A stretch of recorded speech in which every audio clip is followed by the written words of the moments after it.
First thing on the agenda will be the pledge led by Lauren Bush. I pledge allegiance to the flag of the United States of America and to the republic for which it stands, one nation under God, indivisible, with liberty and justice for all.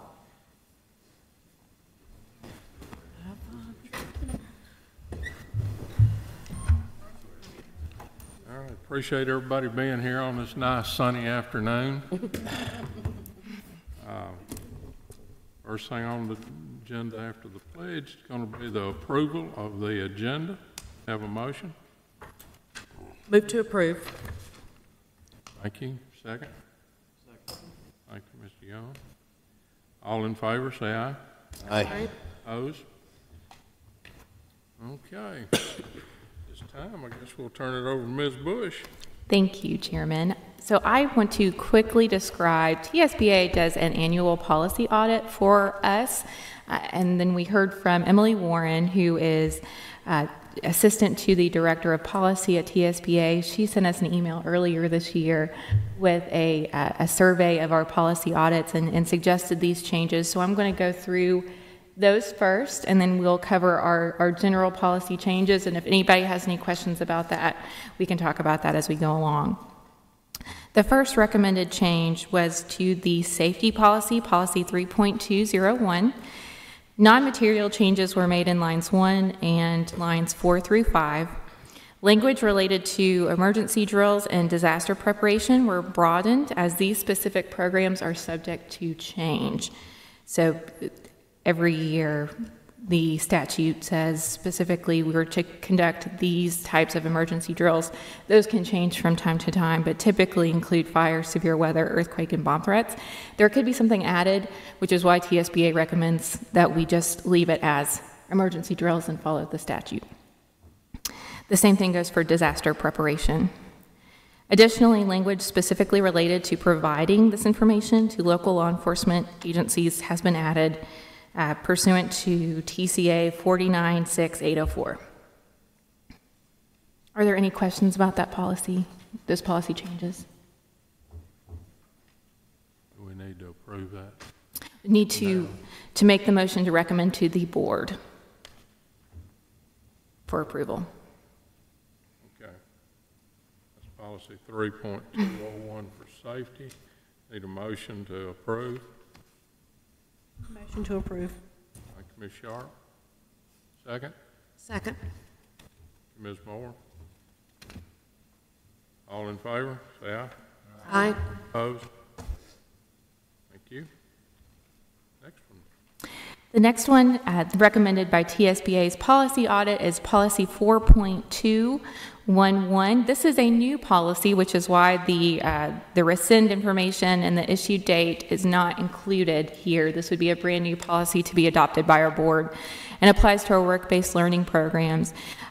Basically, State Board Policy 2.103, subsection 5, specifically requires local boards of education to adopt a process for evaluation and assessment of work-based learning experiences. This policy does that, giving the director of schools the discretion to develop administrative procedures to govern the efficient administration of the work-based learning programs. Our office plans to work with the secondary programs coordinator, Dr. Martin, who's also on this committee, and the work-based learning implementation guide to create those administrative procedures subject to the director of schools approval. And I do want to stress that we do have a very robust work-based learning program, and a lot of the procedures that are required by state law, actually all of the procedures required by state law, are being followed. This just merely codifies this into a policy as required by the state board policy. Any questions on that? Okay, need a motion on policy 4.211, work-based learning program. Have a motion? Move to approve, Mr. Chairman. Thank you. Second? Thank you, Mr. Young. All those in favor say aye. Aye. Opposed? Okay. Thank you. Yes, sir. This is the last policy that was included in our TSBA policy audit from this year, and that was the addition of infection control language to policy 6.404. And this, very similar to the other policies, does require the director of schools to adopt administrative procedures to address infection control, specifically applied to the AIDS virus. And students with AIDS in our schools. The infection control provisions we will take from OSHA, the OSHA-based infection control plan, as well as use the CDC precautions for prevention of transmission of the AIDS and HIV virus. Does anyone have any questions on that? I know that was a lot of information there.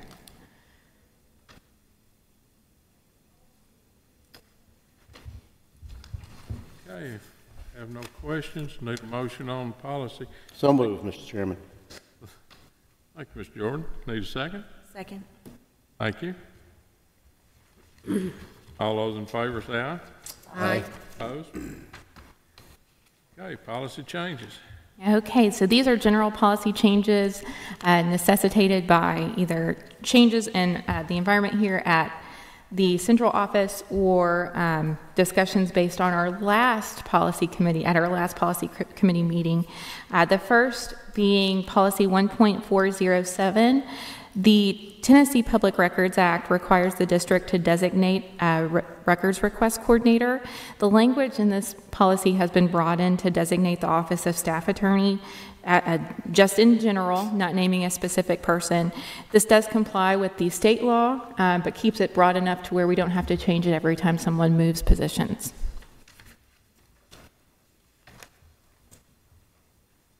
That's the only item that has been changed in this policy. I can answer any questions relative to that. Okay. Need a motion on policy 1.407, school records. Thank you, Mr. Hodge. Second? Thank you, sir. Mr. Curran? All in favor, say aye. Aye. Opposed? Motion carries. E. Okay, language in policy 3.206, community use of school facilities, has been updated to allow the director of schools or his designee, his or her designee, to determine whether a waiver application qualifies under this policy or the associated administrative procedures that we have been working on to present to the board. This tracks our ongoing discussion about community use of school facilities and waivers that we will grant to the public and what qualifies under that waiver provision, and really submits our procedures for fee waivers without us having to go through each fee waiver at every meeting. Currently, like the other night, we had some exemptions that would not qualify that we could have already had not removed them from the agenda. Yes, so what this language will allow us to do would be the director of schools or his designee will review the facility use waivers ahead of the meeting and include those waivers that comply with the board policy or procedures that we're working on to attach to the board policy that complement the board policy, and review those ahead of time and only submit those waivers that comply with that policy to the board for approval. And that way you have a checks and balances there, excuse me. So, and this is the only thing in the policy that's changing, right?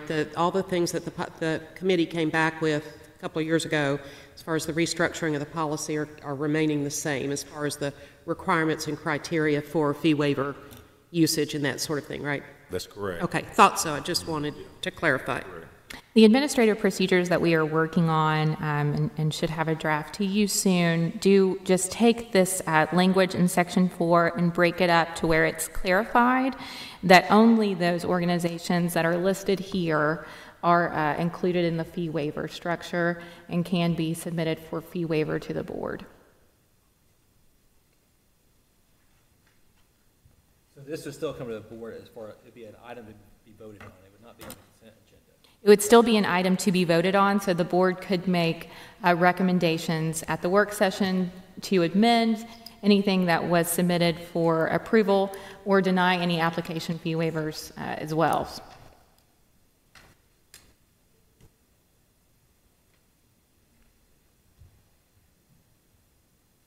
Now, would that be on the agenda, the ones that were denied?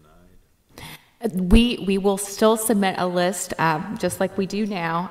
That Patricia, who's here, works on that list for us. She puts together what is submitted for a fee waiver. Now, what is submitted, we include everything under the fee waiver list. What would be included on the list that you would receive would be those that have submitted a request for use of facilities without the fee waiver request, those that qualify for the fee waivers, and then those that have applied for a fee waiver request but did not qualify. And then the board can look at that and make changes as they see fit, so they can adjust those as needed. So we would have 3 different lists. You would have 3 different lists, but the motion would read that each was approved for facility use no matter what the board voted on for waiver, which is similar to the motion we have now.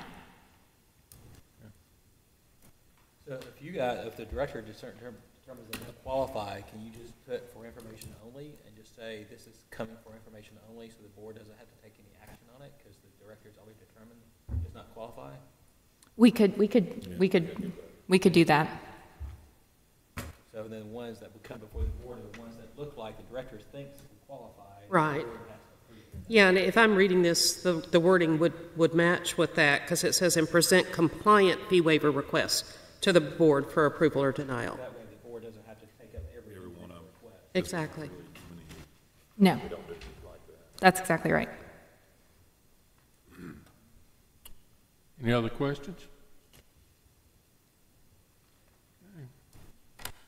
Need a motion on policy 3.206. Move to approve, Mr. Chairman. Thank Second. you, Ms. Moore. Ms. Jordan. All in favor, say aye. Aye. Opposed? C. Thank you. 6.502, foreign exchange students, has been changed to reflect the conversations that occurred at our last policy committee meeting.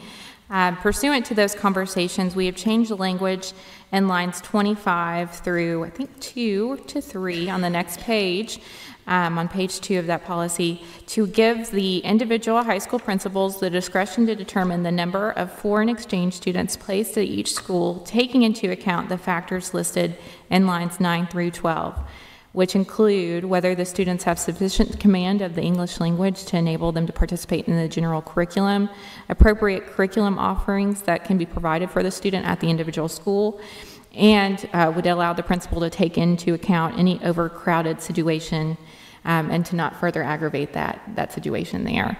And I know we talked about allowing the principals to have that discretion in making those determinations and not limiting it to simply 4 per high school. So that language was included there. The 4 foreign students per high school would be taken out of that policy. So we limit that to 4 to a high school? I thought it was 4 to the system. It's 4 in each school, no more than 4 in each school. Okay. Ms. Bush, excuse me. Yes. Refresh my memory, was that because we don't receive any funds? Because we do receive funds? Are they full BEP? Yes. Okay. On the ADM, as long as they're in their system for that length of Okay, time. I couldn't remember. I know there was some discussion, I couldn't remember. Question would be, well, I lost my train of thought, but overcrowdedness. Yes. Do you want to leave that at the discretion of the principal, or will we look at that when it's brought forward? So those would be considerations for each principal to consider whether what their current population at the school looks like, which with the rezoning plan should be better next year, which may allow for more foreign exchange students than we have had. But those considerations I just listed were Going just. forward, what I'm concerned about is once we get to a school gets to the part where they can't take any zone exemptions, that should be out of the principal's discretion. Once it meets that it can't take zone exemptions, we should not be accepted foreign exchange students also. I can understand that. Yes, we could. What we could do is that the principal of each school shall have the discretion To determine the number of foreign exchange students placed in their school, considering the factors listed in lines 8 through 13 of this policy, those principals who have of schools that are no longer accepting zone exemptions do not qualify for this provision, cannot accept foreign exchange students. And I can get that language prepared for the next board meeting when we have this included.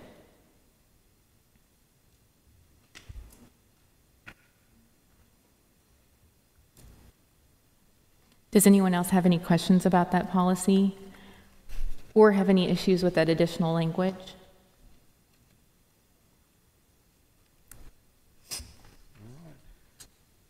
Need a motion on policy 6.502, foreign students.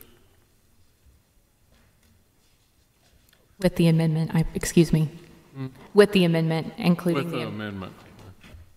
Motion to approve with the amendment. Thank you, Ms. Sharp. Second? Second. Jordan? All in favor, say aye. Aye. Aye. Opposed? Motion carries. All right, board members. I need to see y'all for just a minute after this is over. And this will be Ms. Bush's last policy meeting with us. She's leaving us.